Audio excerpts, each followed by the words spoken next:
돌아온 아이, 숨겨진 형제, 재산 전쟁, 복수의 서막. 2024년 3월 15일 서울 강남의 한 대형 장례식장. 빈소 앞에는 하얀 국화꽃이 가득했고 영정사진 속 박철수 회장은 온화하게 웃고 있었습니다. 향년 73세. 부동산 개발로 성공한 사업가였고 세 자녀를 둔 가장이었습니다. 그런데 그날 오후 장례 지도사가 고인의 양복 주머니를 정리하다가 낡은 종이 한 장을 발견했습니다. 구겨진 영수증이었습니다. 노랗게 발해서 언제 것인지도 알 수 없었고 잉크가 번져서 글씨도 희미했습니다. 장례 지도사는 그 영수증을 장남 박재현에게 건넸습니다. 유족분, 이게 고인 주머니에서 나왔는데요. 확인 좀 해주세요. 재현은 영수증을 받아들고 펼쳐봤습니다. 그리고 눈살을 찌푸렸습니다. 영수증 위쪽에는 웨스턴 유니언이라는 로고가 있었고 날짜는 1997년 4월 23일이었습니다. 27년 전이었습니다. 금액란에는 $500라고 적혀 있었고 수취인 이름이 적혀 있었습니다. 데니얼 캥. 그 아래 주소도 있었습니다. 2847 메이펄 스트리트, 로스앤젤리스, CA 97000. 재현은 고개를 갸웃거렸습니다. 미국 주소였고 외국 이름이었습니다. 아버지가 미국에 아는 사람이 있었나? 사업 관계자였나?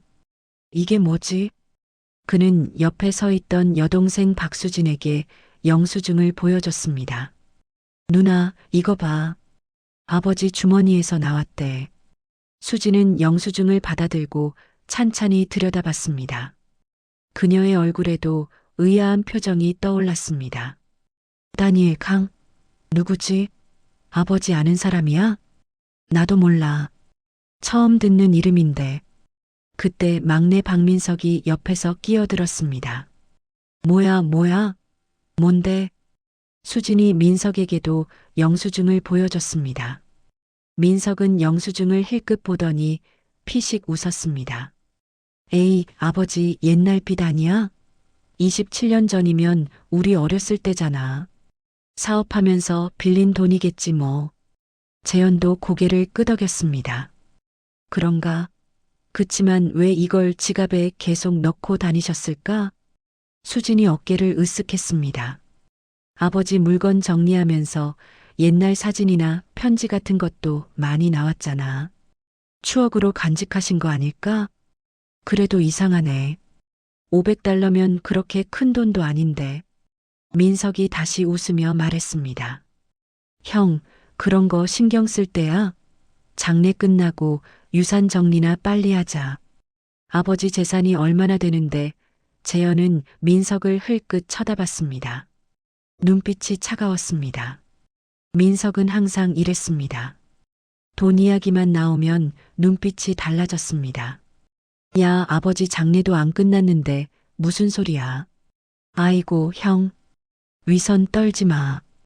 형도 똑같잖아. 두 형제가 티격태격하는 사이 수지는 영수증을 다시 들여다봤습니다. 뭔가 석연치 않았습니다. 아버지가 평생 이 영수증을 지갑에 넣고 다녔다는 게 이상했습니다. 그때였습니다. 빈소 안쪽에서 어머니 박영희가 걸어 나왔습니다. 68세의 영희는 상복을 입고 있었고 얼굴은 창백했습니다. 3일 동안 제대로 먹지도 자지도 못한 얼굴이었습니다. 수진이 어머니에게 다가갔습니다. 엄마, 이것 좀 봐요. 아버지 주머니에서 나왔대요. 영희는 영수증을 받아들었습니다. 그리고 그 순간 영희의 얼굴이 하얗게 질렸습니다. 손이 떨렸습니다. 영수증을 쥔 손이 부들부들 떨렸습니다. 입술도 떨렸습니다. 엄마, 왜 그래요? 어디 아파요? 수진이 깜짝 놀라 어머니를 부축했습니다. 영희는 눈을 감았습니다. 숨을 깊게 들이마셨습니다. 아니야. 괜찮아. 엄마, 얼굴이 왜 이래요? 이 영수증 아세요? 영희는 영수증을 꾹 쥐었습니다.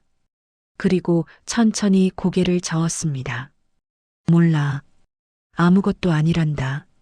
근데 왜 이렇게 놀라신 거예요? 그냥 갑자기 어지러워서. 영희는 영수증을 수진에게 도로 건넸습니다. 손이 여전히 떨리고 있었습니다. 그냥 버려.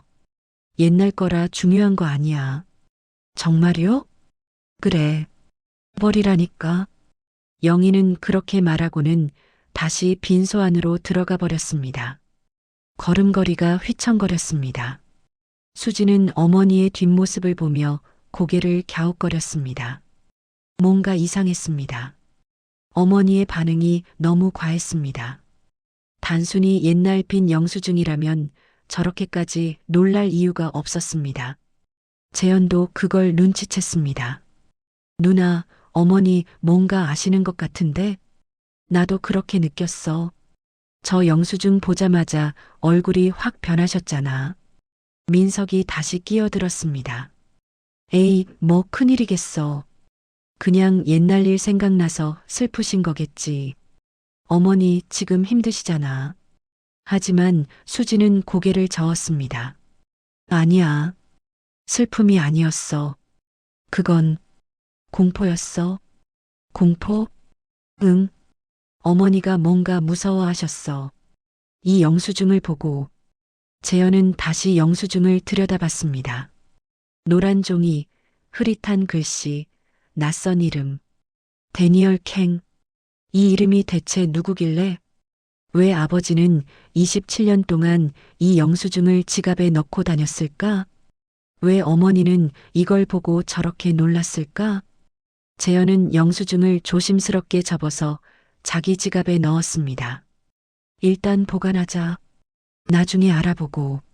수진이 물었습니다. 어떻게 알아볼 건데? 미국 주소 있잖아. 사람 찾기 업체한테 맡기면 되지. 그렇게까지 해야 돼? 재현은 빈소 안을 바라봤습니다. 어머니는 아버지 영정 앞에 앉아서 고개를 숙이고 있었습니다. 어깨가 떨리고 있었습니다. 울고 있는 걸까? 아니면 무서워하고 있는 걸까? 재현은 속으로 생각했습니다. 뭔가 있어. 분명히. 그날 밤 장례식이 끝나고 모든 조문객이 돌아간 뒤 영희는 혼자 빈소에 남았습니다. 자식들도 다 집에 보냈습니다. 혼자 있고 싶다고 했습니다. 그녀는 남편의 영정 사진을 바라봤습니다. 사진 속 남편은 웃고 있었습니다. 하지만 영희는 웃을 수 없었습니다. 여보, 그녀는 떨리는 목소리로 말했습니다. 왜 그걸 버리지 않았어요? 왜 그걸 평생 갖고 다녔어요? 대답은 없었습니다. 영희는 눈을 감았습니다. 27년 전 그날이 떠올랐습니다. 1997년 봄, 남편이 외도 사실을 고백했던 날, 그 여자와의 사이에서 아들이 태어났다고 했던 날, 그리고 그 아이를 미국으로 입양 보냈다고 했던 날, 영희는 그날을 평생 잊을 수 없었습니다. 이제 끝난 줄 알았는데 그녀는 혼잣말처럼 중얼거렸습니다. 그 아이가 돌아오는 건 아니겠지? 빈소는 고요했습니다. 하지만 영희는 알고 있었습니다. 진실은 언제나 돌아온다는 것을, 묻어둔 과거는 언젠가 다시 파헤쳐진다는 것을, 그리고 그날이 바로 오늘이라는 것을.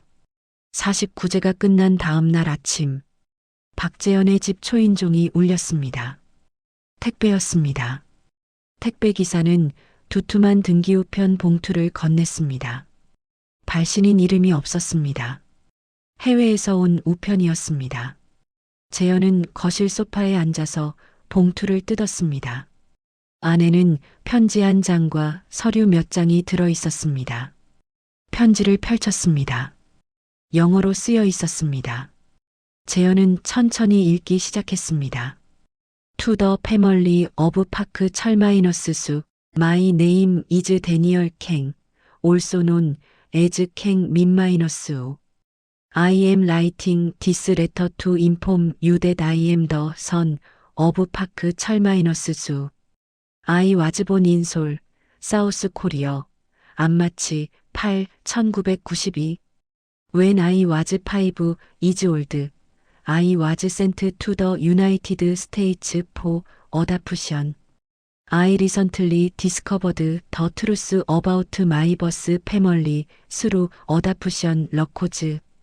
I would like to meet you and learn about my father. I will be arriving in Seoul on April 20, 2024. Respectfully, 데니얼 캥캥 min-u. 재현은 편지를 읽다 말고 멈췄습니다. 뭐라고? 아들, 아버지의 아들.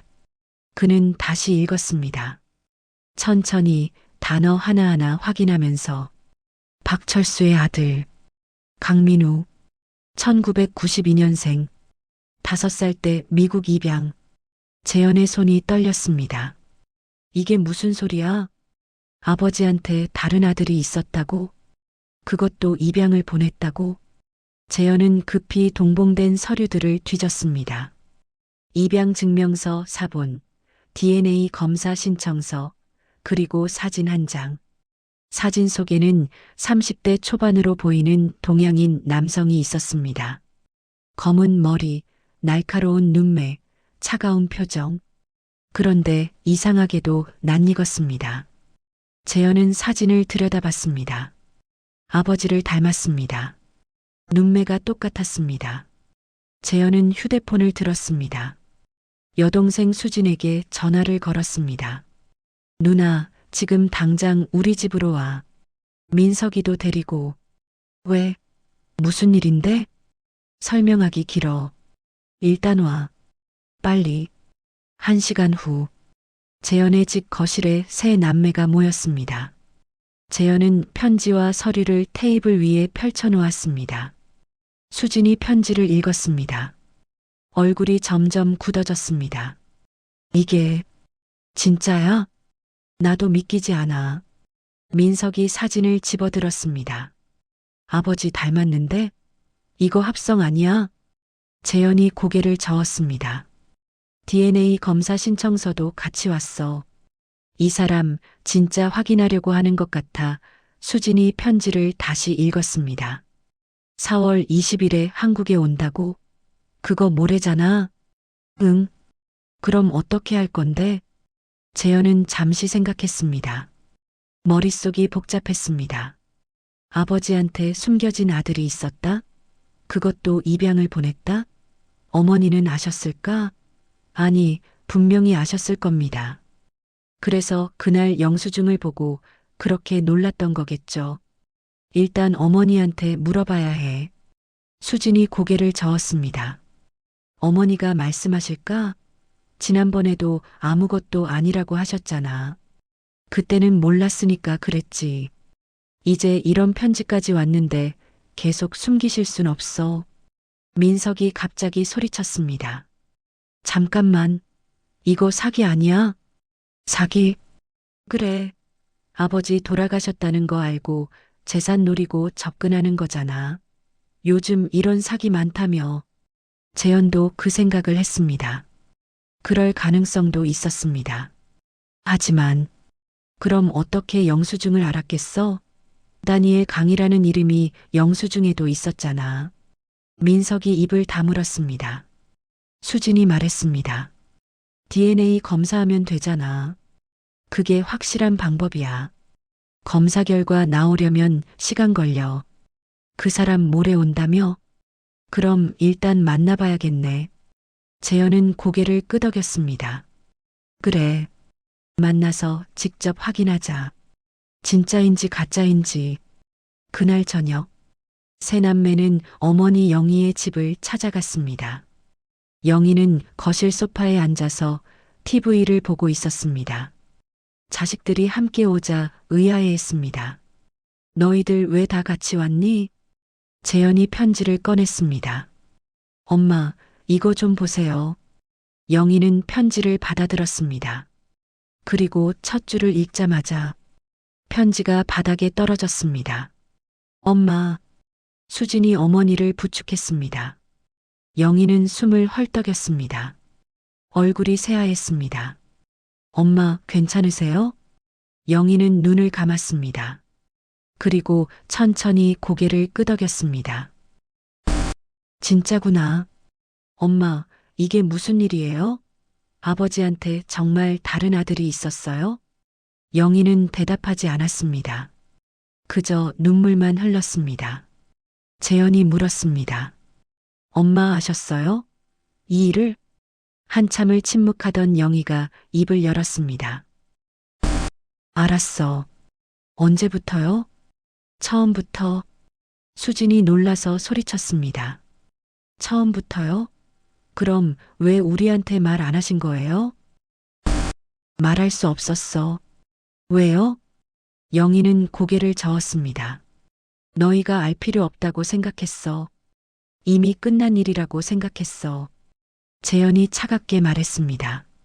끝난 일이 아니. 그 사람 모레 한국에 온대요. 영희는 고개를 들었습니다. 눈이 흔들렸습니다. 만나지 마라. 뭐라고요? 그 사람 만나지 마. 제발. 왜요? 진짜 형제라면 만나야 하는 거 아니에요? 영희는 고개를 저었습니다.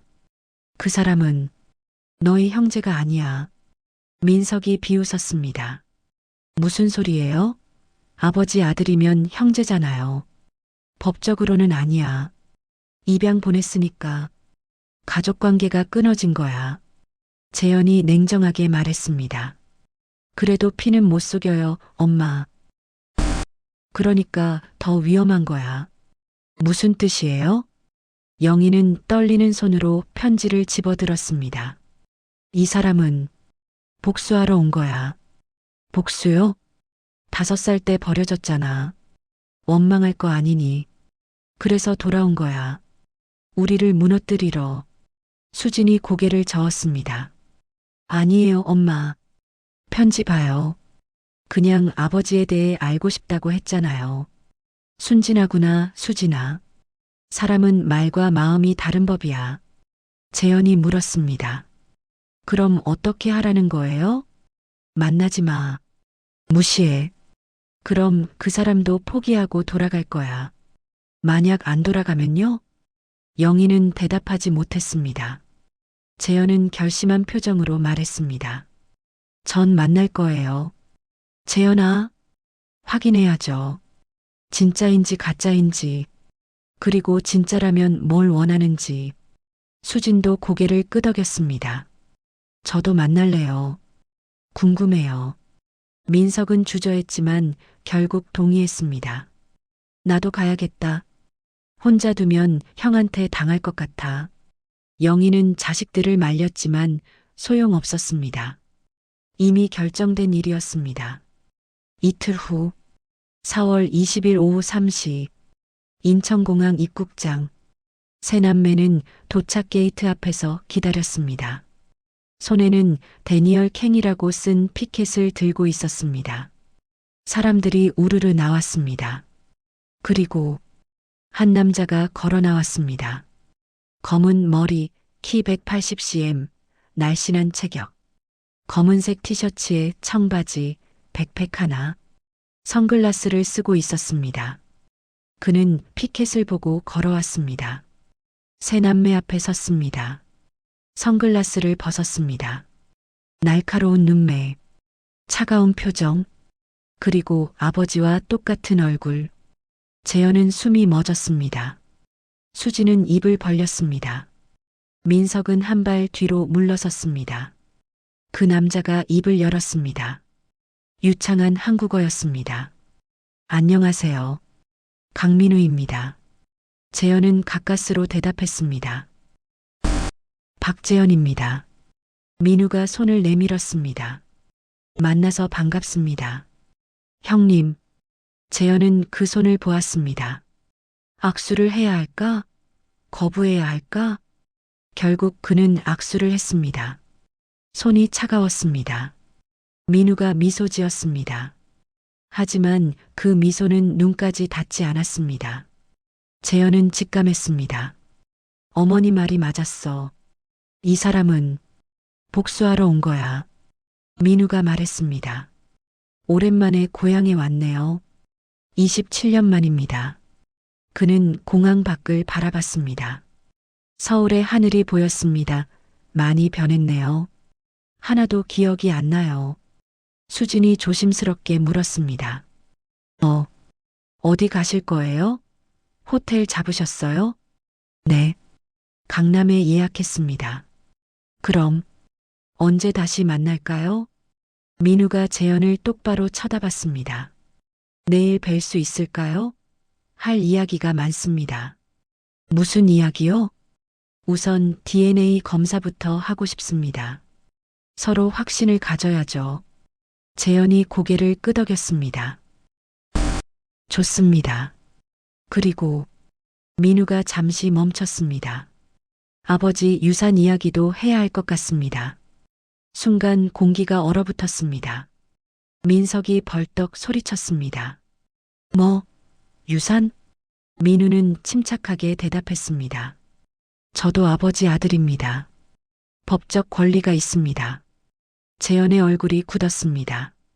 당신, 그게 목적이었어요? 목적이라뇨. 당연한 권리를 찾는 겁니다. 입양 보냈으면 가족관계 끊어진 거 아니에요? 민우가 고개를 저었습니다.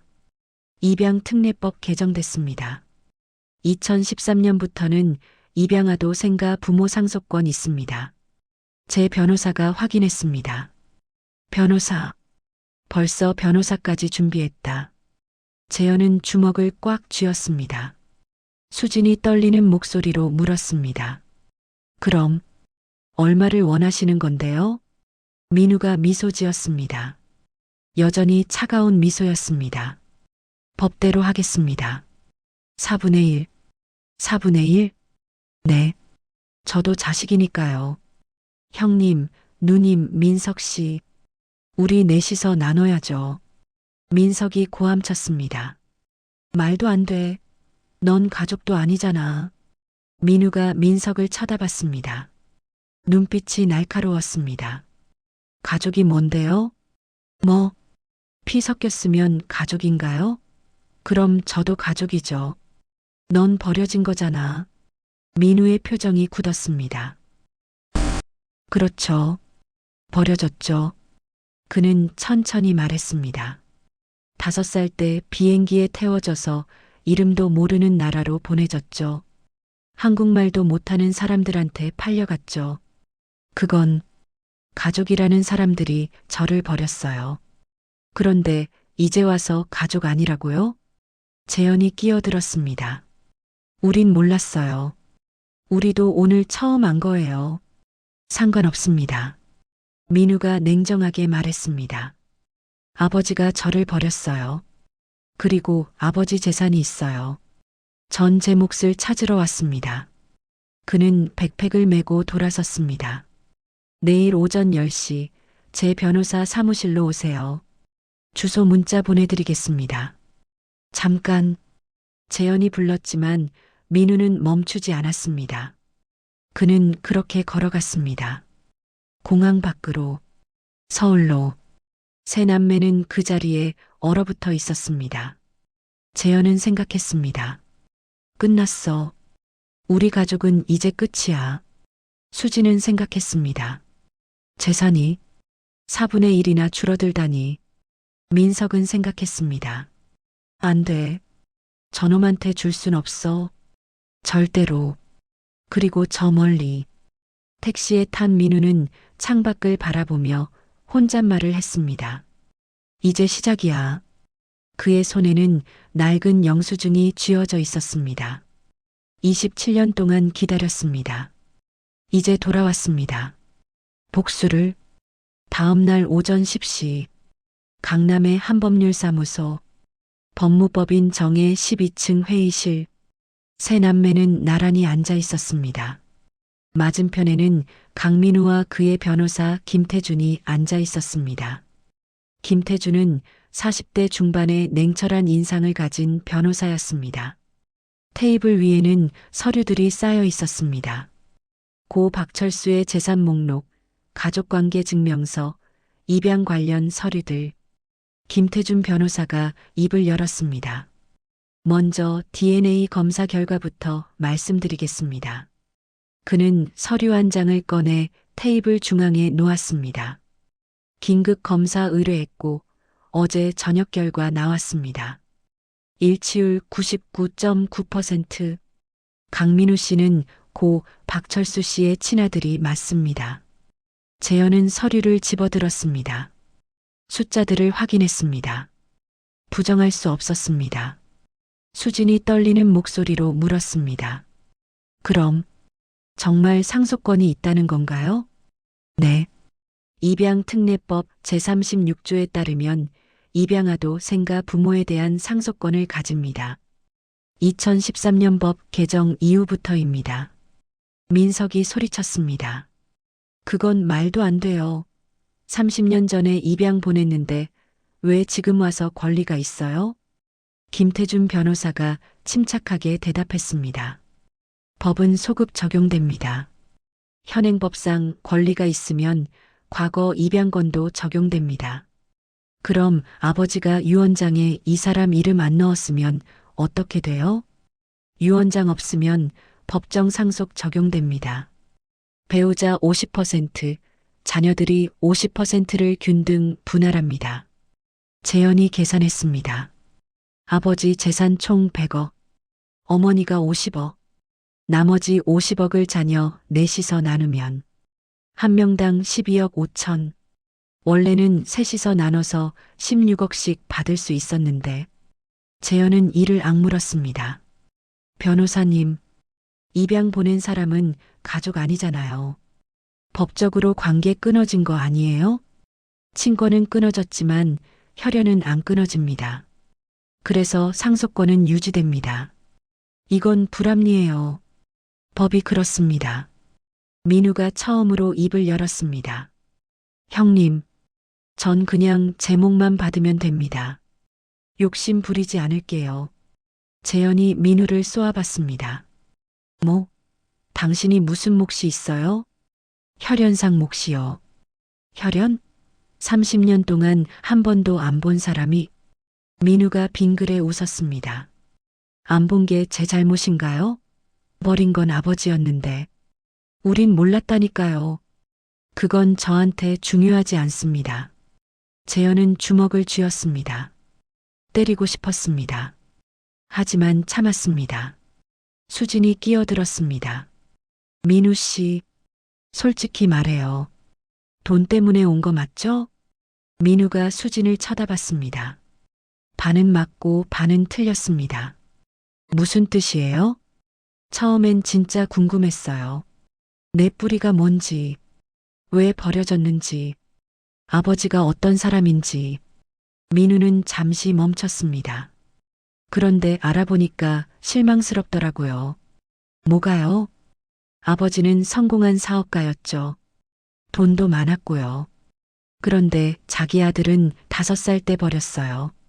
왜요? 체면 때문에. 외도로 낳은 아들이 부끄러워서. 민우의 목소리가 차가워졌습니다. 전 미국에서 얼마나 힘들게 살았는지 아세요? 양부모한테 맞고 자랐어요. 한국말 한다고 놀림 받았어요. 혼자였어요. 평생. 수진이 눈을 내리깔았습니다. 그건 안 됐네요. 안 됐다고요? 그게 끝인가요? 민우가 테이블을 탁 쳤습니다. 아버지는 여기서 편하게 사셨어요. 돈 벌고 가족 꾸리고 행복하게 사셨죠. 저는요, 전 지옥에서 살았어요. 그래서 복수하러 온 거예요? 민우가 웃었습니다. 복수라니. 그냥 정당한 권리를 찾는 겁니다. 재현이 냉정하게 말했습니다. 알았어요. 돈 줄게요. 뭐라고요? 12억 5천. 법정목. 드릴게요. 대신 조건이 있어요. 무슨 조건이요? 돈 받고 나서 다시는 우리 앞에 나타나지 마요. 어머니한테도 연락하지 말고요. 민우는 재현을 쳐다봤습니다. 그렇게 하고 싶으세요? 당연하죠. 당신은 우리 가족이 아니에요. 가족. 민우가 쓴웃음을 지었습니다. 형님은 가족이 뭔지 아세요? 뭐? 전 평생 가족이 뭔지 몰랐어요.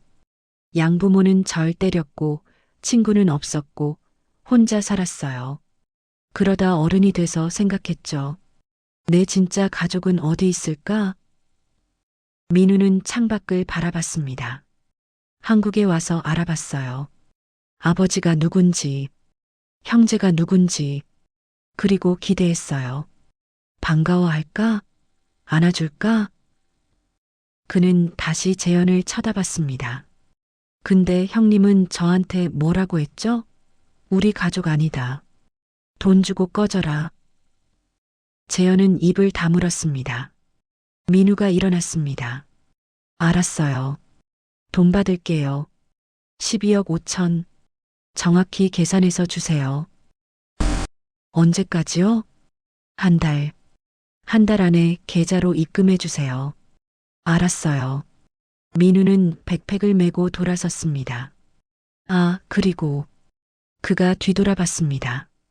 어머니는 꼭 만나고 싶어요. 재현이 벌떡 일어났습니다. 안 돼. 왜요? 어머니 지금 힘드셔. 당신 때문에 더 힘들어지실 거야. 민우가 고개를 갸웃했습니다. 쟤 때문에요? 전 그냥 인사하고 싶은데. 안 된다니까? 강제는 못 하시죠. 민우는 그렇게 말하고 회의실을 나갔습니다. 문이 닫혔습니다. 새 남매는 그 자리에 멍하니 앉아 있었습니다. 민석이 먼저 입을 열었습니다. 형, 12억을 그냥 줘? 미쳤어? 재현이 한숨을 쉬었습니다. 법대로 하면 어차피 줘야 해.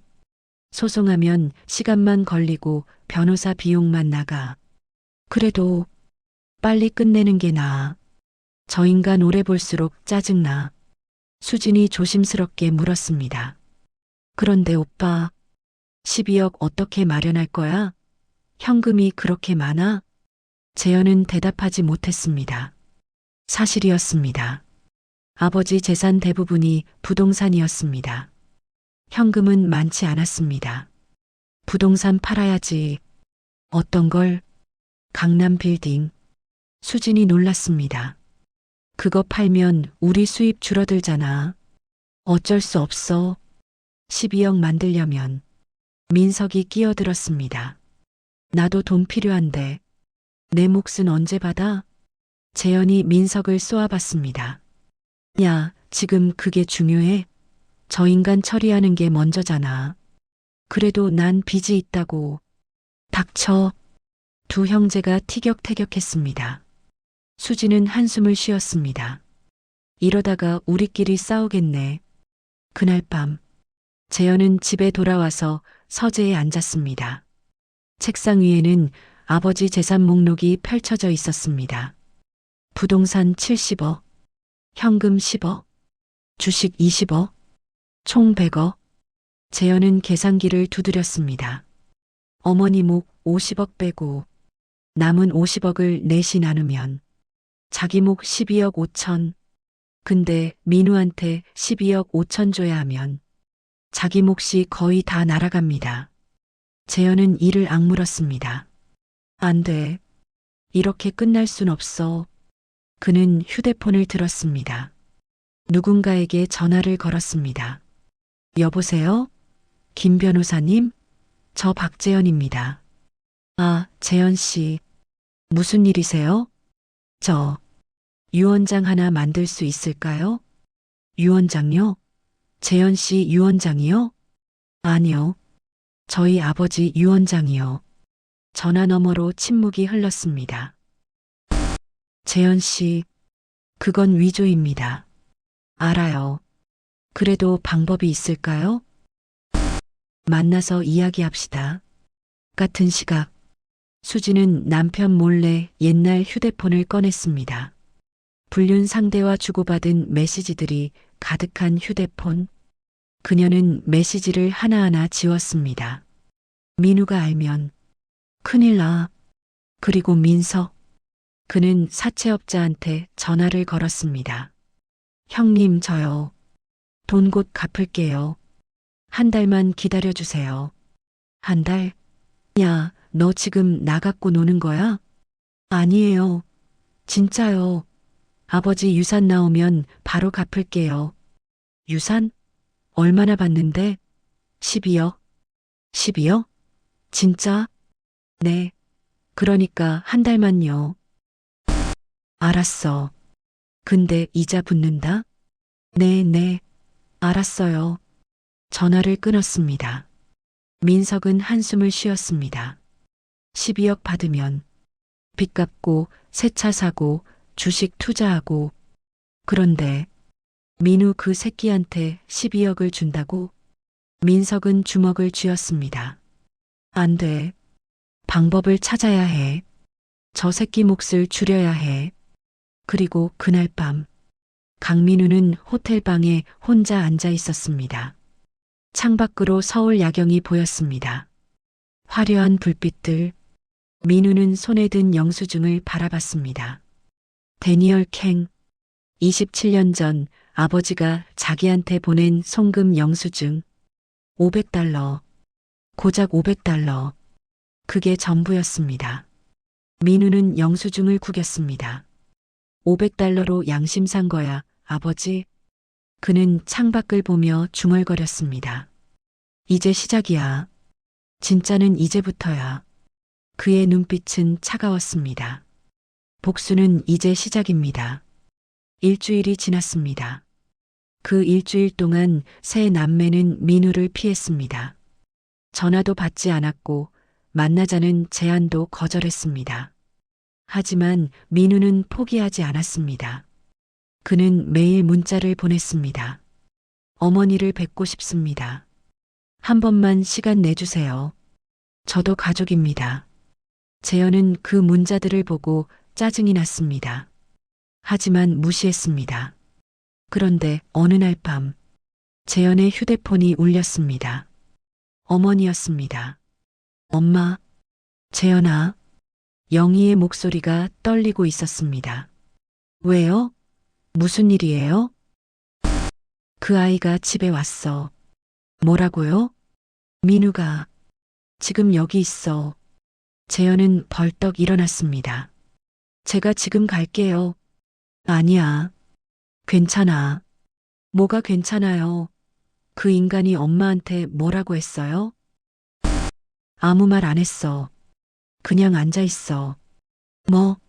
거실에 앉아서 날 보고 있어.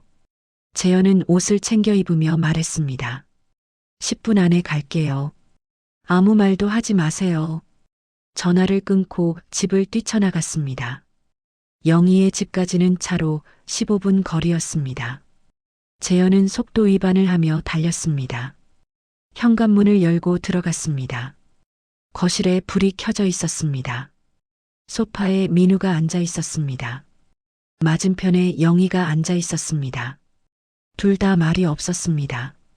그냥 서로를 바라보고 있었습니다. 재현이 소리쳤습니다. 당신 뭐 하는 거야? 민우가 고개를 돌렸습니다. 형님, 늦게 오셨네요. 여기서 당장 나가. 싫은데요. 재현이 민우의 팔을 잡으려 했습니다. 하지만 영희가 말했습니다. 재현아, 됐어. 엄마. 괜찮아. 이야기 좀 하자.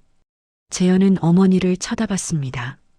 영희의 얼굴은 창백했지만 눈빛은 담담했습니다. 영희가 민우에게 물었습니다. 넌 뭘 원하니? 민우가 대답했습니다. 어머니를 만나고 싶었어요. 왜? 궁금해서요. 뭐가? 민우는 잠시 침묵했습니다. 그리고 천천히 말했습니다. 왜 저를 보냈는지. 영희는 눈을 감았습니다. 모르겠니? 알고 싶어요. 어머니 입으로 직접 듣고 싶어요. 영희는 눈을 떴습니다. 눈물이 고여 있었습니다. 넌 남편의 잘못이었어. 잘못? 외도로 태어난 아이였어. 우리 가족을 위협하는 존재였어. 민우는 웃었습니다. 쓴웃음이었습니다. 위협이요.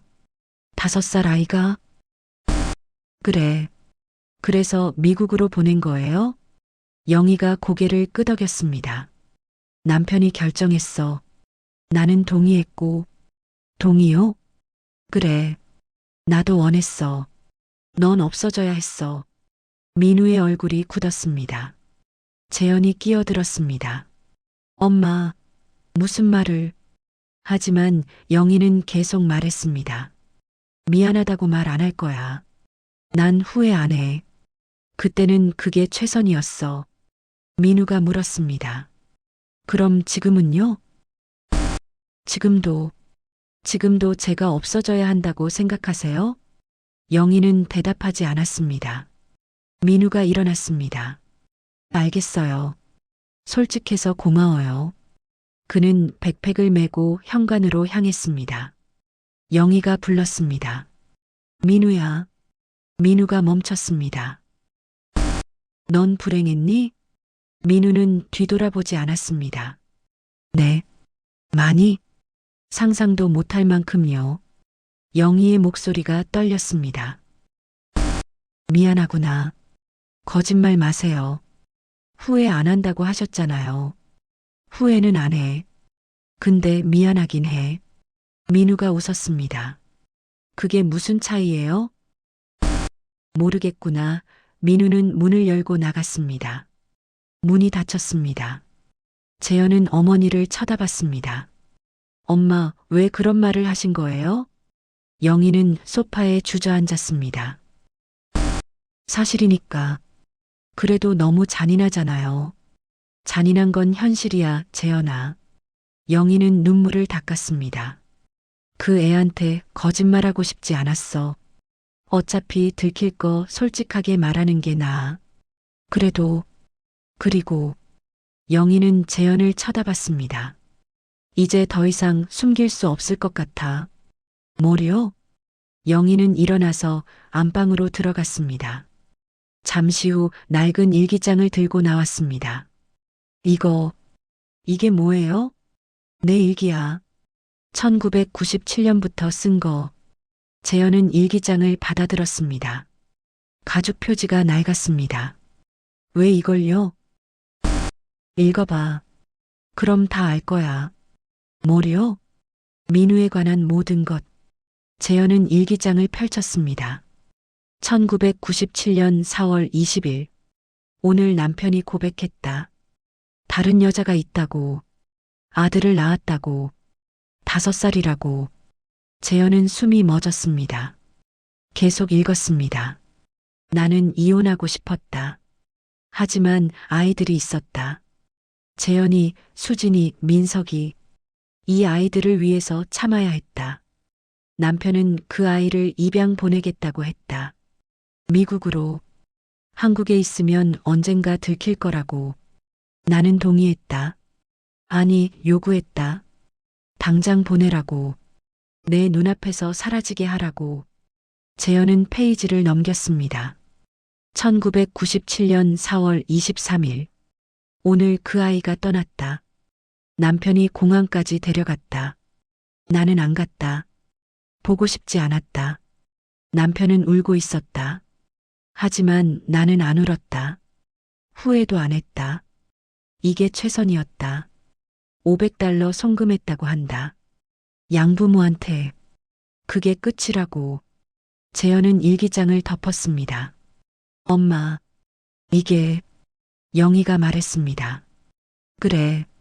다 내 잘못이야. 남편만큼이나 나도 책임 있어. 민우가 돌아온 건 당연한 거야. 우리가 먼저 상처 줬으니까. 재현은 고개를 저었습니다. 아니에요. 엄마는 피해자예요. 아버지가 외도한 거잖아요. 피해자? 영희가 쓴웃음을 지었습니다. 피해자가 5살 아이를 추방했니? 그럼 그 아이는 뭐니? 재현은 대답하지 못했습니다. 그때 현관문이 열렸습니다.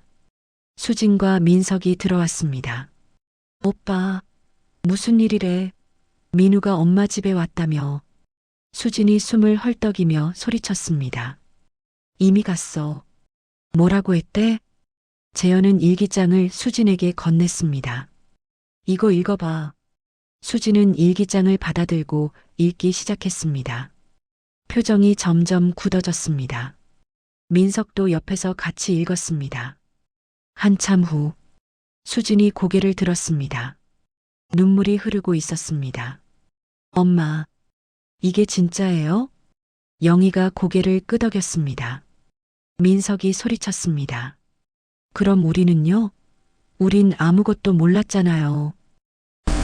그래, 너희는 몰랐지. 그럼 왜 이제 와서 말해요? 그냥 계속 숨기면 안 돼요? 영희가 고개를 저었습니다. 더 이상 숨길 수 없어. 민우가 알아낼 거야. 어차피 수진이 물었습니다. 그럼 우리 어떻게 해요? 영희는 자식들을 바라봤습니다. 사과해야지. 뭐라고요? 민우한테 우리가 잘못했다고. 재현이 벌떡 일어났습니다. 안 돼요. 사과하면 끝이에요. 저 인간이 우릴 더 괴롭힐 거예요. 그럼 어쩔 건데? 모르겠어요. 근데 사과는 안 돼요. 영희는 한숨을 쉬었습니다. 재현아, 잘못한 건 잘못한 거야. 엄마는 돈이 안 아까워요? 12억이에요. 돈보다 중요한 게 있어. 뭔데요? 영희가 조용히 말했습니다. 양심. 재현은 더 이상 할 말이 없었습니다. 그날 밤, 네 사람은 거실에 앉아서 말없이 시간을 보냈습니다. 각자 생각에 잠겼습니다. 영희는 생각했습니다. 내가 그때 막았어야 했는데, 그 아이를 지켜줬어야 했는데, 재현은 생각했습니다. 어떻게든 돈을 지켜야 해. 민우한테 뺏길 순 없어. 수지는 생각했습니다. 우리 가족은 처음부터 거짓말 위에 세워진 거였구나. 민석은 생각했습니다. 12억. 12억. 어떻게든 받아야 하는데. 그리고 저 멀리 호텔 방에서 민우는 창밖을 바라보며 중얼거렸습니다. 이제 알았어. 내가 왜 버려졌는지. 그는 주먹을 쥐었습니다. 용서? 그런 건 없어. 그의 눈빛이 차가워졌습니다. 이제 진짜 시작이야. 2주 후 법률사무소 회의실 상속 협의를 위한 두 번째 만남이었습니다. 테이블 한쪽에는 세 남매와 그들의 변호사, 반대쪽에는 민우와 김태준 변호사, 중간에는 중립적 입장의 공증인 김태준 변호사가 서류를 펼쳤습니다. 자, 그럼 시작하겠습니다. 고 박철수 씨의 재산 총액은 100억입니다. 배우자 박영애 씨가 50억, 나머지 50억을 자녀 사인이 균등 분할합니다. 재현의 변호사가 끼어들었습니다. 잠깐만요. 강민우 씨는 입양으로 가족관계가 단절됐습니다. 상속 대상이 아닙니다. 김태준이 서류를 꺼냈습니다. 입양특례법 개정안 참고하세요. 2013년 이후 입양아도 생가 부모 상속권 있습니다. 그건 부당합니다. 법이 그렇습니다. 두 변호사가 설전을 벌였습니다. 민우는 조용히 앉아서 세 남매를 바라봤습니다.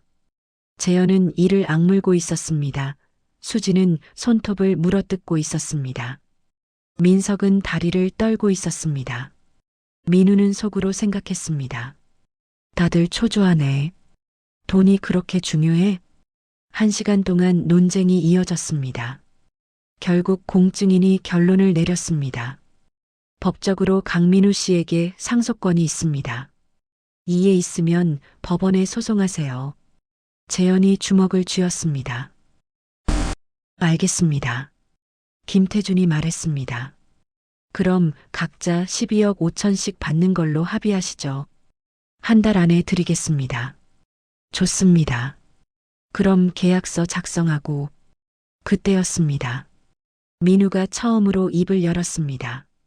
잠깐만요. 모두가 민우를 쳐다봤습니다. 뭐? 돈 이야기 하기 전에 한 가지 궁금한 게 있어서요. 재현이 경계하며 물었습니다. 뭔데? 민우가 미소 지었습니다. 형님, 사업 잘 되세요? 재현의 얼굴이 굳었습니다.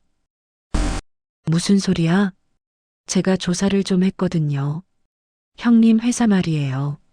민우는 태블릿을 꺼내서 화면을 보여줬습니다. 거기엔 재현의 회사 재무제표가 있었습니다. 붉은 글씨로 부채 8억이라고 적혀 있었습니다. 재현의 얼굴이 하얗게 질렸습니다. 어디서 그걸? 공개 자료예요. 누구나 볼 수 있죠.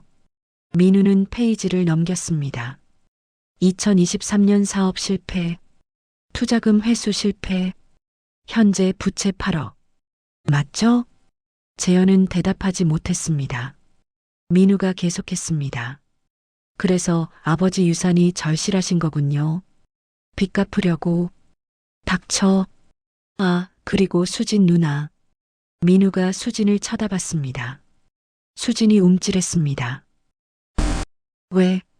누나도 요즘 힘드시죠? 무슨 소리야? 민우는 휴대폰을 꺼냈습니다. 사진 한 장을 보여줬습니다. 수진이 낯선 남자와 카페에 앉아 있는 사진이었습니다. 손을 잡고 있었습니다. 수진의 얼굴이 창백해졌습니다. 이건 어떻게 사진 찍기 쉽죠? 요즘 당신이 미행했어? 탐정 고용했어요. 가족에 대해 알고 싶어서 수진이 떨리는 목소리로 말했습니다. 이건 사생활 침해야. 그래요? 근데 매제부는 아실까요? 누나가 다른 남자 만나는 거. 넌 수진이 벌떡 일어나려 했지만 재현이 붙잡았습니다. 민우가 민석을 쳐다봤습니다. 민석 씨도 있죠. 민석이 얼어붙었습니다. 뭐? 도박 빚 3억? 사채업자한테 쫓기는 중. 맞죠? 민석은 아무 말도 못했습니다. 민우는 서류 더미를 테이블에 놓았습니다. 다 조사했어요. 형님 회사 부채, 누나 불륜, 민석 씨 도박. 전부. 재현이 소리쳤습니다. 당신 뭐 하는 거야? 뭐긴요. 가족에 대해 알고 싶었죠. 이게 가족이 할 짓이야? 민우가 웃었습니다. 가족이요? 재밌네요. 저한테 가족 아니라고 한 분이. 그건 형님도 누나도 민석 씨도 전부 비밀이 있더라고요. 돈이 필요한 사람들. 그래서 제가 방해되는 거죠. 수진이 떨리는 목소리로 물었습니다. 그래서 어쩔 건데? 이걸 퍼뜨릴 거야? 민우가 고개를 저었습니다. 아니요. 전 그럴 생각 없어요. 진짜? 네. 대신 민우가 재현을 똑바로 쳐다봤습니다. 솔직해졌으면 좋겠어요. 뭐? 저한테 가족 아니라고 하지 마세요. 형님도 완벽하지 않잖아요. 누나도 민석 씨도.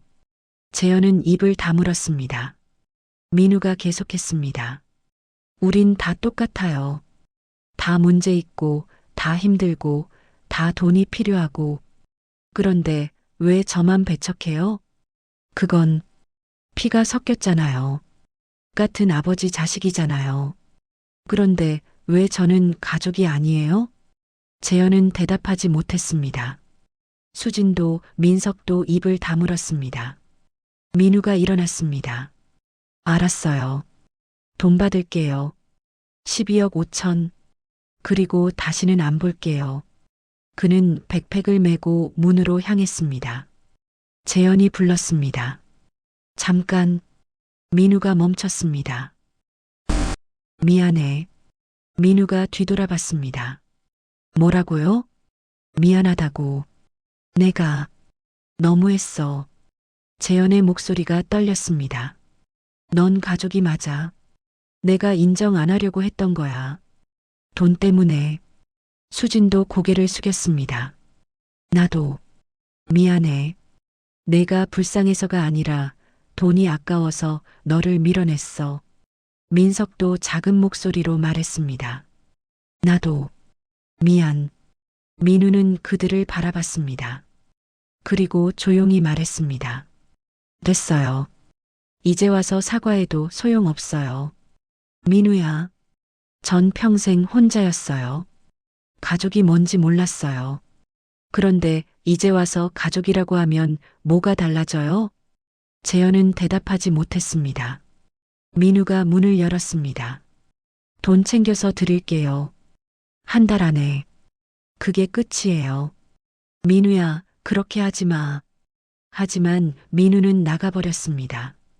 문이 닫혔습니다. 회의실에 침묵이 흘렀습니다. 재현은 주먹을 쥐었습니다. 망했어. 완전히 망했어. 수지는 눈물을 흘렸습니다. 내 비밀이 남편이 알면 민석은 휴대폰을 받습니다. 사채업자한테서 온 문자. 돈 언제 줄 거야? 그날 저녁. 영희의 집. 새 남매는 어머니한테 모든 걸 말했습니다. 민우가 조사한 것들, 폭로한 것들, 영희는 듣고만 있었습니다. 표정이 없었습니다. 한참 후, 영희가 입을 열었습니다. 너희들도 똑같구나. 뭐가요? 나랑, 너희 아버지랑. 무슨 뜻이에요? 영희가 자식들을 쳐다봤습니다. 우린 다 거짓말쟁이야. 다 비밀이 있어. 다 더러워. 엄마, 민우만 깨끗해. 그 애만 솔직해. 그래서 더 미안하구나. 영희는 눈을 감았습니다. 내가 그 애한테 가야겠다. 안 돼요. 왜? 지금 가시면 더 복잡해져요. 영희가 고개를 저었습니다. 이미 복잡해. 더 복잡해질 것도 없어. 그날 밤, 영희는 혼자 민우의 호텔로 갔습니다. 영희는 호텔 로비에서 민우를 기다렸습니다. 프론트에 부탁해서 민우한테 전화를 걸어달라고 했습니다. 10분 후, 민우가 로비로 내려왔습니다. 영희를 보고 놀랐습니다. 어머니? 이야기 좀 하자. 여기서요? 응, 여기가 좋겠구나. 둘은 로비 소파에 앉았습니다. 한참 침묵이 흘렀습니다. 영희가 먼저 입을 열었습니다. 넌 우리를 용서할 수 있니? 민우는 대답하지 않았습니다. 영희가 계속 말했습니다. 나도 알아. 용서받을 자격 없다는 거. 근데 그래도 물어보고 싶었어. 왜요? 후회돼서. 민우가 고개를 들었습니다. 아까는 후회 안 한다고 하셨잖아요. 그땐 거짓말했어. 영희의 눈에 눈물이 고였습니다. 사실 평생 후회했어. 매일 밤 꿈에 나왔어. 5살짜리 내가 공항에서 울면서 가는 내 모습이. 그래서 일기 쓴 거야. 기록하려고. 내가 뭘 잘못했는지, 왜 그렇게 했는지. 영희는 손수건으로 눈물을 닦았습니다. 근데 시간이 지나면서 잊혀질 줄 알았어. 근데 안 잊혀지더라. 계속 생각났어. 그 애는 지금 뭘 하고 있을까? 행복할까? 날 원망할까? 민우는 조용히 들었습니다. 영희가 민우의 손을 잡았습니다. 미안하다. 진심으로. 민우는 손을 빼지 않았습니다. 그냥 가만히 있었습니다.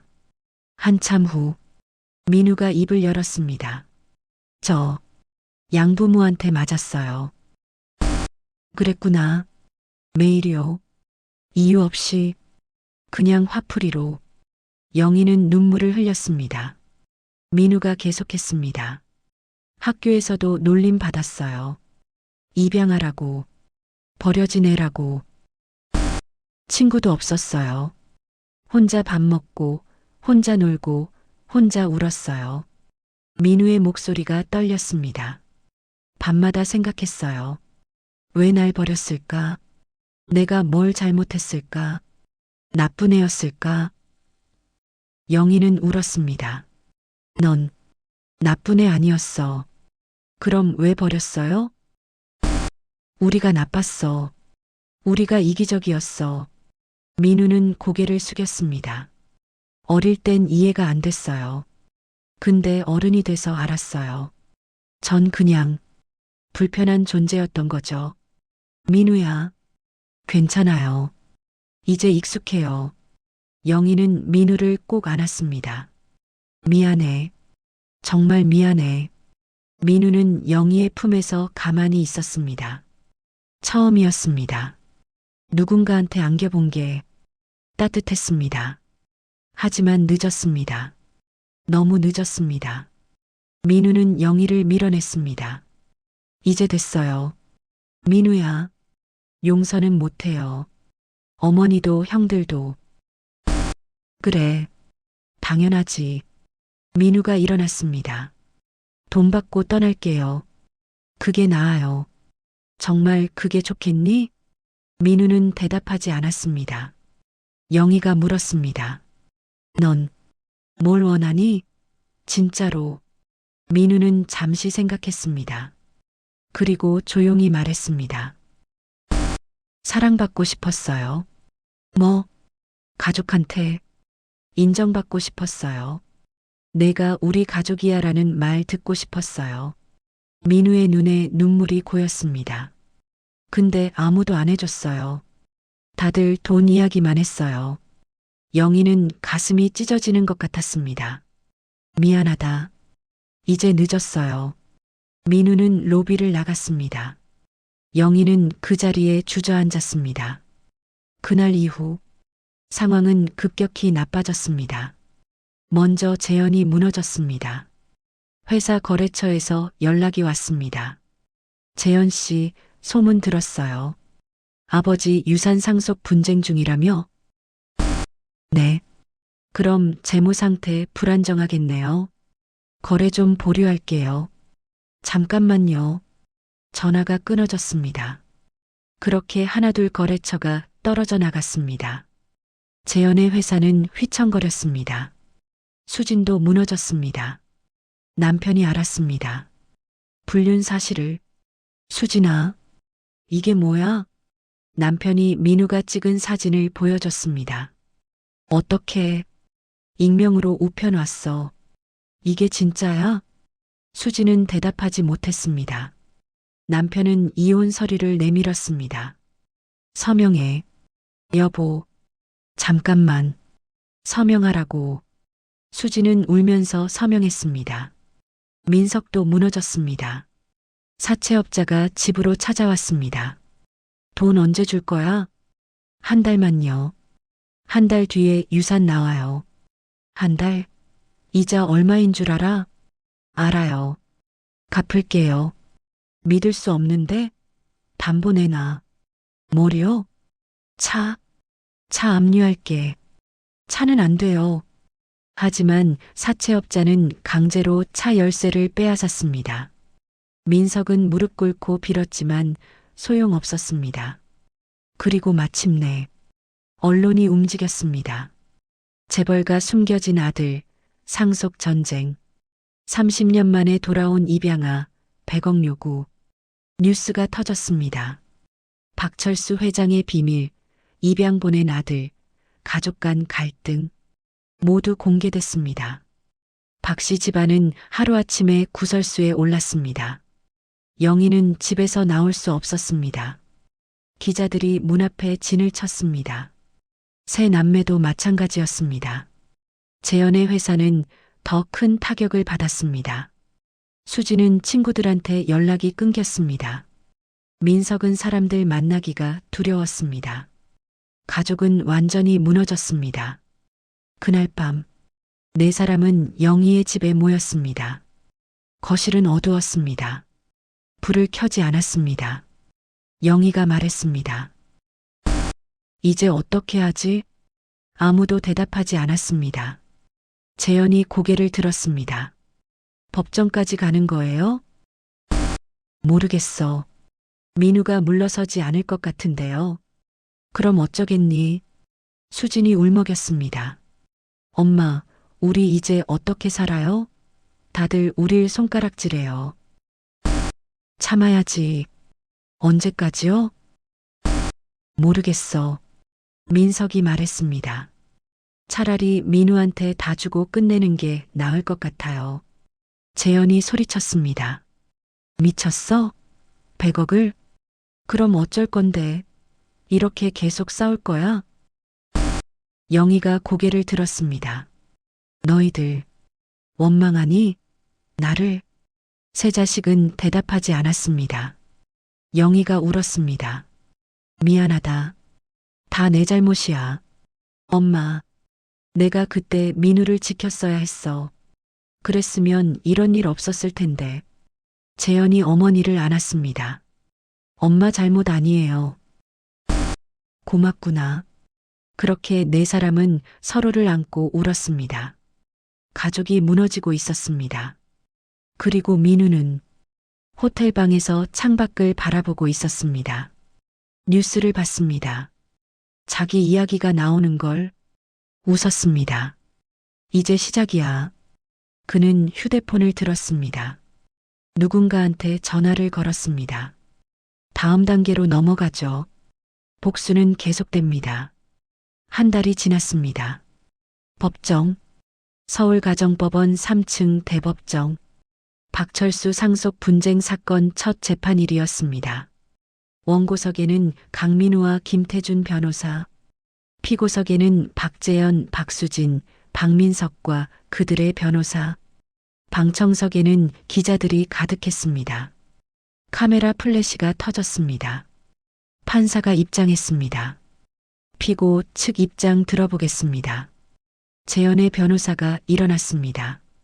존경하는 재판장님, 원고 강민우는 1997년 미국으로 입양되면서 법적 가족관계가 단절되었습니다. 따라서 상속권이 없습니다. 김태준 변호사가 반박했습니다. 입양특례법 개정으로 입양아도 생가 부모 상속권을 가집니다. 판례도 있습니다. 그건 부당합니다. 법은 법입니다. 두 변호사가 설전을 벌였습니다. 판사가 서류를 검토했습니다. DNA 검사 결과 확인됐고 입양 서류도 확인됐습니다. 법적으로 원고에게 상속권이 있다고 판단됩니다. 재현은 주먹을 쥐었습니다. 판사가 계속 말했습니다. 하지만 상속 비율에 대해서는 추가 심리가 필요합니다. 다음 재판일에 그때였습니다. 민우가 일어났습니다. 재판장님, 제가 한 말씀 드려도 될까요? 원고 본인이 말씀하시겠다고요? 네. 판사가 고개를 끄덕였습니다. 허가합니다. 민우는 천천히 걸어 나왔습니다. 증인석에 섰습니다. 그는 방청석을 둘러봤습니다. 기자들이 카메라를 들이댔습니다. 민우가 입을 열었습니다. 저는 5살 때 이 나라를 떠났습니다. 법정이 조용해졌습니다. 비행기에 태워져서 이름도 모르는 나라로 갔습니다. 왜 가는지도 몰랐습니다. 엄마가 어디 있는지도 몰랐습니다. 민우의 목소리가 떨렸습니다.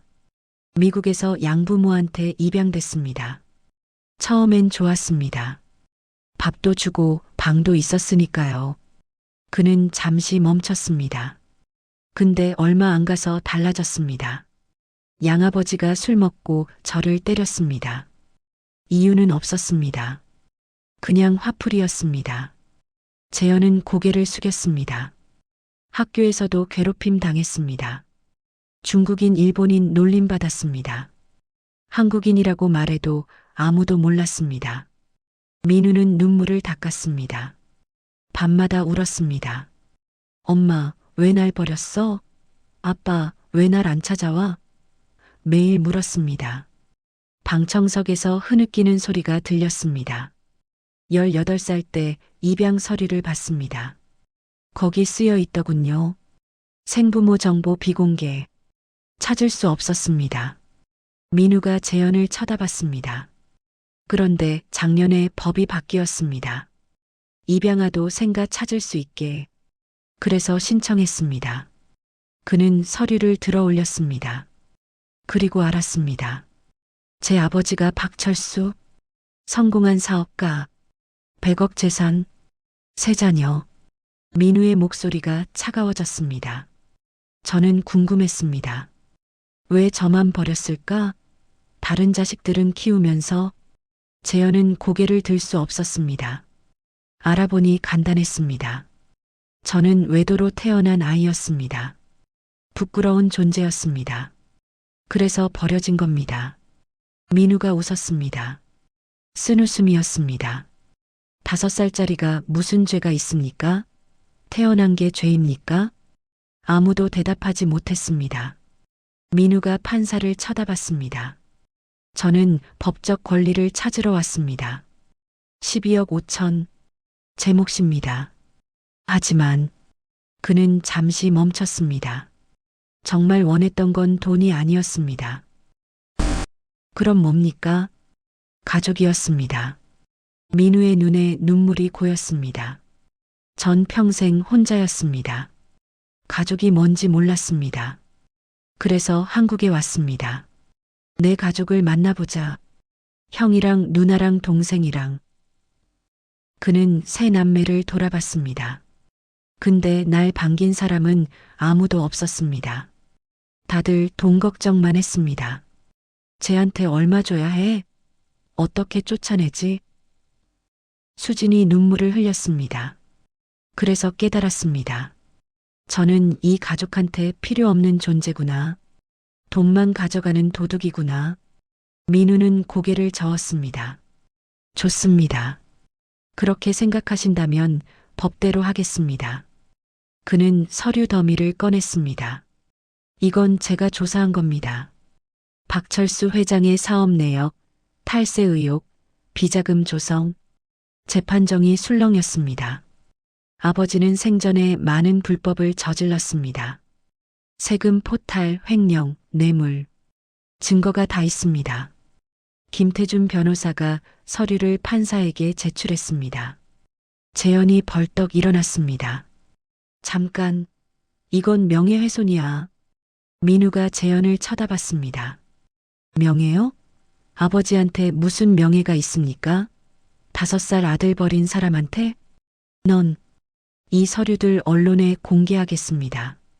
아버지가 어떤 사람이었는지 세상이 알게 하겠습니다. 판사가 망치를 두드렸습니다. 정숙, 정숙. 하지만 법정은 이미 난리였습니다. 기자들이 사진을 찍었습니다. 방청객들이 웅성거렸습니다. 민우는 계속 말했습니다. 그리고 이것도 있습니다. 그는 또 다른 서류를 꺼냈습니다. 박재현 씨 사업 관련 서류입니다. 불법 대출, 횡령 의혹. 재현의 얼굴이 새하얗게 질렸습니다. 박수진 씨 불륜 증거, 사진, 통화 기록, 문자 메시지. 수진이 고개를 숙였습니다. 박민석 씨 도박 내역, 불법 도박장 출입 기록. 민석이 떨었습니다. 민우가 웃었습니다. 이 모든 것들 언론에 공개하겠습니다. 여러분 가족이 얼마나 더러운지 세상이 알게 하겠습니다. 재현이 소리쳤습니다. 당신 미쳤어. 이게 복수야? 네, 복수입니다. 민우의 눈빛이 차갑게 빛났습니다. 여러분이 저한테 한 것처럼 저도 여러분한테 똑같이 해주는 겁니다. 우린 널 버린 적 없어. 아버지가 한 거야.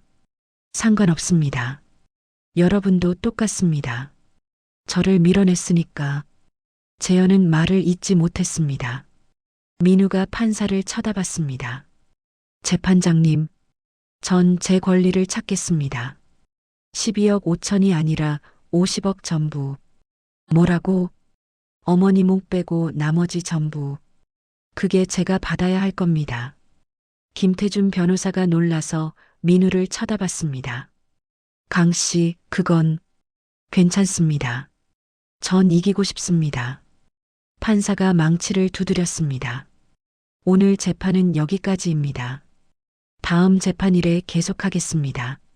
법정이 끝났습니다. 복도로 나온 민우를 기자들이 에워쌌습니다. 강민우 씨, 한 말씀. 정말 50억 전부 받으시겠습니까? 형제들한테 한 말씀. 민우는 카메라를 똑바로 쳐다봤습니다. 전 제가 받아야 할 걸 받을 뿐입니다. 그들이 저한테 준 상처만큼 저도 돌려주겠습니다.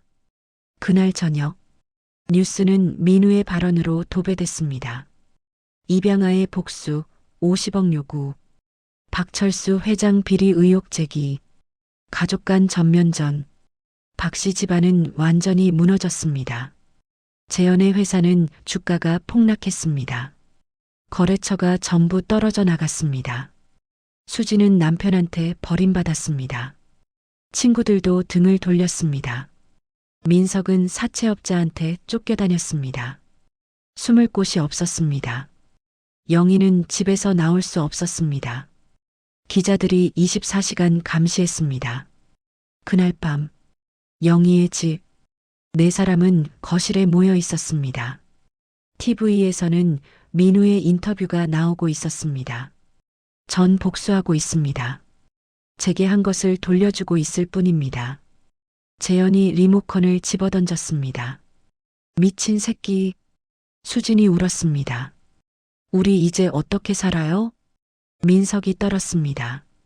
나 죽을 것 같아. 사채업자가 집까지 찾아왔어. 영희는 아무 말 없이 창밖을 바라봤습니다. 재현이 어머니를 쳐다봤습니다. 엄마, 뭐라도 해야 되지 않아요? 뭘? 민우한테 빌든지 합의하든지. 영희가 고개를 저었습니다. 이미 늦었어. 왜요? 저의 마음은 이미 정해졌어. 우릴 무너뜨리기로. 수진이 소리쳤습니다. 그럼 우린 어떡해요? 그냥 당하고만 있어요? 영희는 대답하지 않았습니다. 그저 눈물만 흘렸습니다. 그리고 저 멀리 민우는 호텔 옥상에 서 있었습니다. 서울의 야경이 보였습니다. 그는 하늘을 올려다봤습니다. 아버지. 그는 중얼거렸습니다. 이게 제가 받은 상처예요. 이게 당신이 준 고통이에요. 바람이 불었습니다. 이제 다 갚을 거예요. 전부. 그의 눈빛은 차가웠습니다. 복수는 절정에 달했습니다. 이제 마지막만 남았습니다. 2주 후 경매 공고가 붙었습니다. 서울 강남구 소재 단독주택. 시작가 30억. 영희가 평생 살던 집이었습니다. 법원이 강제 경매를 결정했습니다. 민우가 신청한 가압류 때문이었습니다. 영희는 집을 정리했습니다. 짐을 쌌습니다. 30년 넘게 살던 집을 떠나야 했습니다. 세 자녀가 도왔습니다. 아무도 말이 없었습니다. 재현은 상자를 나르다가 옛날 가족 사진을 발견했습니다. 아버지, 어머니, 그리고 어린 재현, 수진, 민석 모두 웃고 있었습니다. 행복해 보였습니다. 재현은 사진을 구겼습니다. 그리고 쓰레기통에 버렸습니다. 거짓말이었어. 전부 거짓말. 수진이 옆에서 말했습니다.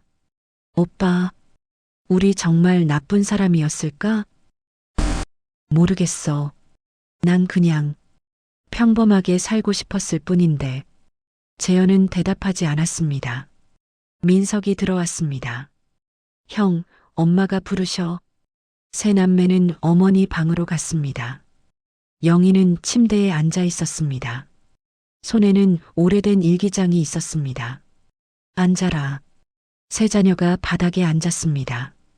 영희가 일기장을 쓰다듬었습니다. 이거 민우한테 주려고. 뭐? 내 일기장. 1997년부터 쓴 거. 민우에 대한 이야기가 다 있어. 재현이 고개를 저었습니다. 왜 줘요? 그 인간이 우릴 이렇게 만들었는데. 그래도 줘야 해. 왜요? 영희가 눈물을 닦았습니다. 그 애가 알아야 해. 내가 얼마나 후회했는지, 얼마나 미안했는지. 그게 뭐가 달라져요? 모르겠어. 근데 주고 싶어. 영희는 일기장을 재현에게 건넸습니다. 너희가 전해줘. 내가 갈 순 없으니까. 재현은 일기장을 받았습니다. 무거웠습니다. 한 달 후 법정에서 최종 판결이 났습니다. 원고 강민우에게 피상 속인 박철수의 재산 중 15억을 지급할 것. 민우가 원했던 50억은 아니었습니다. 하지만 적지 않은 돈이었습니다. 재현, 수진, 민석은 각각 11억씩 받았습니다. 영희는 50억을 받았습니다. 집은 경매로 넘어갔습니다. 회사도 매각됐습니다. 박 씨 집안은 완전히 해체됐습니다. 그날 저녁, 민우는 빈 집 앞에 서 있었습니다. 매각 완료 팻말이 붙어 있었습니다. 그는 대문을 쳐다봤습니다. 27년 전 이 집에서 떠났습니다. 5살 때 이제 돌아왔습니다. 32살. 하지만 집은 더 이상 그의 것이 아니었습니다. 누구의 것도 아니었습니다. 민우는 주머니에서 영수증을 꺼냈습니다. 낡고 구겨진 영수증. 데니얼 캥 500 USD. 아버지가 보낸 마지막 돈. 민우는 영수증을 찢으려고 했습니다. 하지만 손이 멈췄습니다. 찢을 수 없었습니다. 그는 영수증을 다시 주머니에 넣었습니다. 결국 못 버리네. 그때 뒤에서 목소리가 들렸습니다. 민우야. 돌아보니 영희가 서 있었습니다. 휠체어에 앉아 있었습니다. 건강이 많이 나빠진 모습이었습니다. 민우는 놀랐습니다. 어머니. 이야기 좀 하자. 둘은 근처 공원 벤치에 앉았습니다. 한참 침묵이 흘렀습니다. 영희가 먼저 입을 열었습니다. 넌 이제 만족하니? 민우는 대답하지 않았습니다. 우리 집 망했어. 회사도 없어졌고 가족도 흩어졌어. 내가 원한 대로. 그래서 묻는 거야. 이제 만족하냐고. 민우는 고개를 저었습니다. 아니요. 왜? 모르겠어요. 민우의 목소리가 떨렸습니다. 복수했는데 왜 이렇게 허무하죠? 영희가 민우의 손을 잡았습니다. 그게 복수야. 끝나도 시원하지 않아. 넌 우릴 무너뜨렸어. 근데 너도 행복하지 않잖아. 민우는 눈물을 흘렸습니다. 전 뭘 원했던 걸까요? 가족. 영희가 조용히 말했습니다. 넌 가족이 되고 싶었어. 사랑받고 싶었어. 인정받고 싶었어. 네. 근데 우린 못해줬어. 그래서 넌 화났고 복수했어. 민우는 고개를 숙였습니다. 영희가 백에서 일기장을 꺼냈습니다.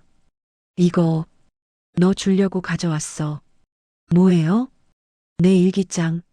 내가 떠난 날부터 쓴 거. 민우는 일기장을 받아들었습니다. 왜 주세요? 읽어봐. 그럼 알 거야. 뭐요?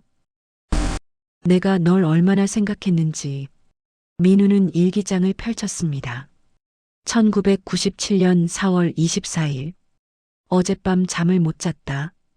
그 아이 얼굴이 자꾸 떠올랐다. 5살. 너무 어렸다. 내가 뭘 한 걸까? 민우는 계속 읽었습니다. 1998년 3월 8일. 오늘은 그 아이 생일이다. 6살이 됐겠지. 건강할까? 행복할까? 미안하다. 2005년 10월 15일.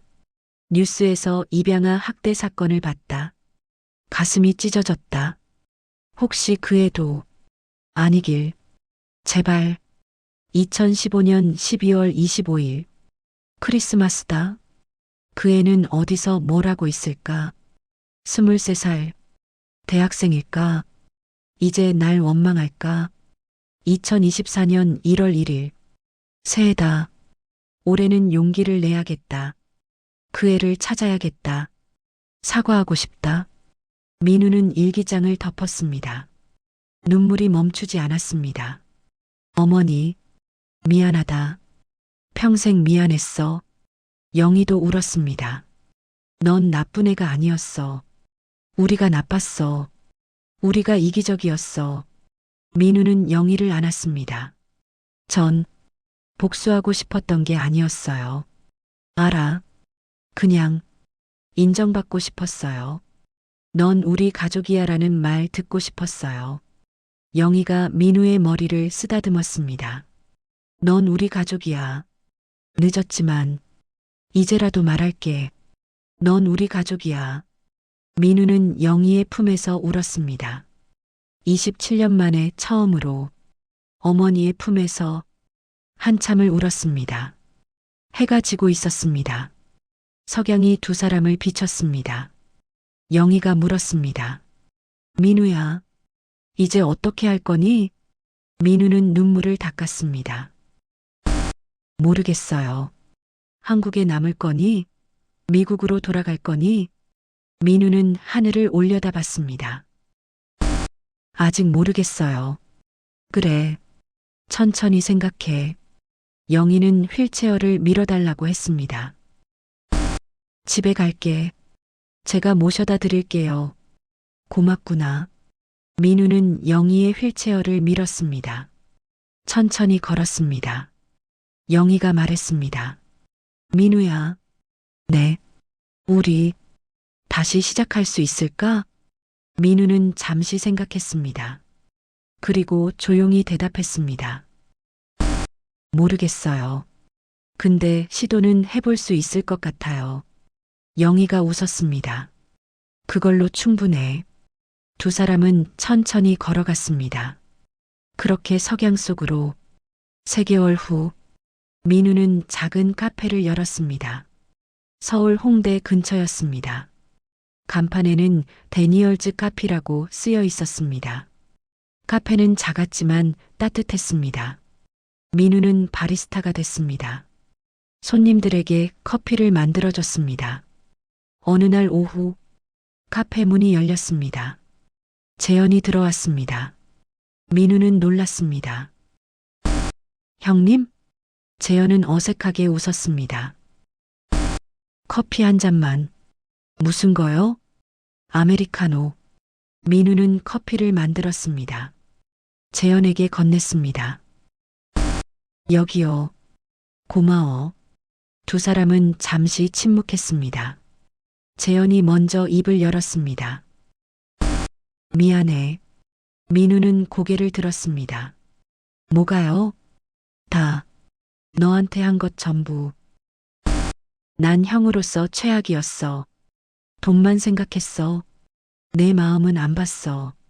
재현은 고개를 숙였습니다. 정말 미안해. 민우는 한숨을 쉬었습니다. 저도 미안해요. 너무 심했어요. 아니야. 넌 당연히 화날 만했어. 그래도 재현이 손을 내밀었습니다. 다시 시작할 수 있을까? 민우는 그 손을 쳐다봤습니다. 망설였습니다. 그리고 손을 잡았습니다. 시도해 볼게요. 재현이 웃었습니다. 고마워. 그날 이후 재현은 자주 카페에 왔습니다. 수진도 왔습니다. 민석도 왔습니다. 영희도 휠체어를 타고 왔습니다. 네 사람은 천천히 민우에게 다가갔습니다. 민우도 천천히 마음을 열었습니다. 쉽지 않았습니다. 여전히 어색했습니다. 여전히 아팠습니다. 하지만 시도하고 있었습니다. 6개월 후 민우는 카페 문을 닫고 밖으로 나왔습니다. 주머니에서 낡은 영수증을 꺼냈습니다. 데니얼 캥 500 USD. 그는 영수증을 바라봤습니다. 한참을 그리고 천천히 찢었습니다. 반으로 또 반으로 작은 조각들이 됐습니다. 민우는 그 조각들을 하늘로 날렸습니다. 바람이 불었습니다. 종이 조각들이 흩날렸습니다. 민우는 그걸 바라보며 중얼거렸습니다. 안녕, 아버지. 그리고 걸었습니다. 앞으로 뒤돌아보지 않고. 복수는 끝났습니다. 용서는 시작됐습니다. 그리고 그의 여정은 계속됩니다. 감사합니다. 다음 시간에도 좋은 이야기로 찾아뵙겠습니다. 아직 구독 안 하셨다면 지금 바로 구독 버튼 눌러주시고 좋아요도 잊지 말아주세요.